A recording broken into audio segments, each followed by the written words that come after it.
덴마크 서부 고등법원은 현지 시간으로 3일 오후 정유라 씨가 낸 구금 기간 연장 결정 부당 항소를 기각했습니다. 덴마크 검찰은 서부 고등법원이 정유라 씨를 4주간 구금하기로 한 결정은 타당하다고 확인했다고 밝혔습니다. 이에 따라 정 씨는 오는 30일 오후 9시까지 구금된 상태로 덴마크 경찰로부터 자신의 혐의에 대해 조사를 받게 됩니다. 고등법원은 정 씨가 제출한 항소에 대해 공개 심리 없이 양측이 제출한 서류를 토대로 이같이 결정했습니다.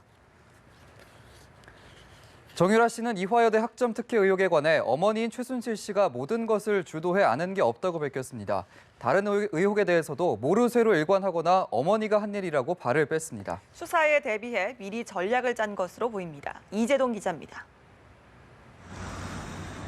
덴마크에서 체포된 정유라 씨는 구금 연장 여부를 결정하는 현지 법원의 심리에서 자신을 둘러싼 의혹을 전면 부인했습니다. 자퇴를 해달라고 말씀을 드렸는데 자퇴가 안 들어가요. 어머니한테 말씀. 저는 아예 그땐 학교를 간 적이 없었고 담당 교수님이고 뭐 하나도 모르는 시절이었어요. 다만 지난해 엄마인 최순실 씨와 학교에 가서 당시 최경희 총장과 교양 과목 담당인 유철균 교수를 만난 사실을 인정하며 학사농단의 정황을 내비쳤습니다. 삼성의 특혜 지원을 둘러싼 의혹에 대해서도 마찬가지. 회사 일 같은 건 아예 모르는 게 항상 저희 어머니가 이렇게 종이가 있으면 포스트잇 딱딱딱 붙여놓고 사인할 것만 해서 사인만 하게 하셔가지고 저는 아예 내용 안에 건 모르고. 정 씨가 일단 자진 귀국 의사를 내비친 데다 정부가 덴마크 당국과 신병 인도 절차에 들어간 만큼 정 씨의 귀국은 사실상 가시권에 접어들었습니다. 특히 학사비리 수사의 경우 구속된 유 교수가 김경숙 전 체육대 학장을 거론해 최경희 전 총장 등 이화여대 윗선을 향한 수사가 급물살을 탈 전망입니다. 정 씨가 이화여대 입학 당시 정식 발표가 나기도 전에 합격 사실을 주변에 알렸다는 이종 사촌 장시호 씨의 진술도 나와 정보 사전 유출 수사도 불가피한 상황입니다. 특검팀은 정 씨가 국내로 송환되는 대로 학사비리와 삼성 특혜 의혹과 관련해 투트랙으로 강도 높은 조사를 벌일 예정입니다. 연합뉴스TV 이재동입니다.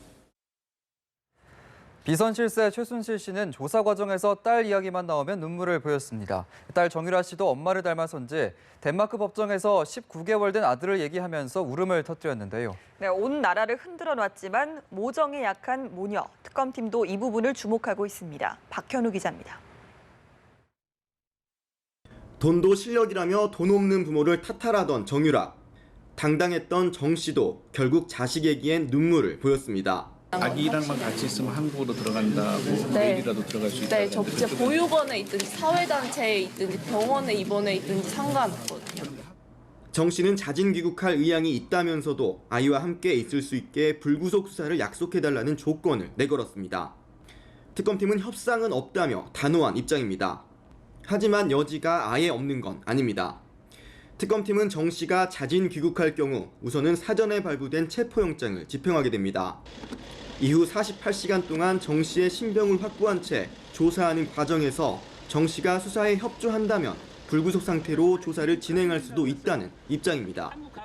정 씨가 자진 귀국하지 않을 경우 특검팀은 범죄인 인도 청구를 통해 정 씨의 신병을 넘겨받을 계획입니다. 당초 정 씨 측이 이에 불복하는 소송 등을 통해 시간 끌기에 나설 가능성 등이 제기됐지만 19개월 아들을 최우선적으로 생각하는 정 씨의 태도에 비춰 그럴 가능성은 낮다는 게 특검의 판단입니다. 그 범죄인 인도 청구를 하게 되면은 그 신병이 구금된 상태로 계속 진행되게 됩니다. 아기를 가지고 있는 상태고 아기를 이제 봐야 할 상태고 이렇게 본인 입장에서도 그런 상황이 오래 지속되는 것은 사실은 힘들다고 보여지거든요. 특검팀은 정 씨의 신병을 확보하면 정 씨 이야기만 나오면 눈물을 쏟았던 어머니 최순실 씨를 압박하는 카드로도 활용할 수 있을 것으로 보고 있습니다. 연합뉴스TV 박현우입니다.